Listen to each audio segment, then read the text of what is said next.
ఈ రోజు మేము ఎంతగానో ఇష్టపడి కొనుక్కున్న ఫోను అమ్మేయడానికి వెళ్తున్నామండి. నిజంగా ఫోన్ అమ్ముతుంటే భలే బాధ అనిపించింది. ఎందుకంటే కొనేటప్పుడు చాలా ఇష్టంగా కొన్న ఫోన్ కదండి, ఒక్కసారి ఇలా అమ్మేస్తుంటే చాలా బాధగా అనిపించింది. కానీ ఏం చేస్తాం, పరిస్థితులకు అనుగుణంగా నడుచుకోవాలి కదా.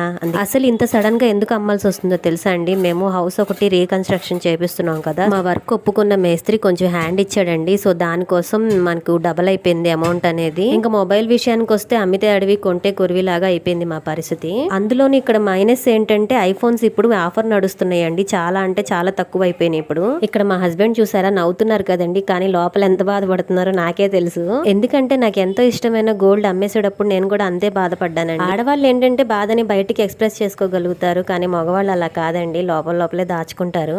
మా హస్బెండ్ కి ఐఫోన్ అంటే ఇంకా గోల్డ్ కిందే లెక్క అనమాట.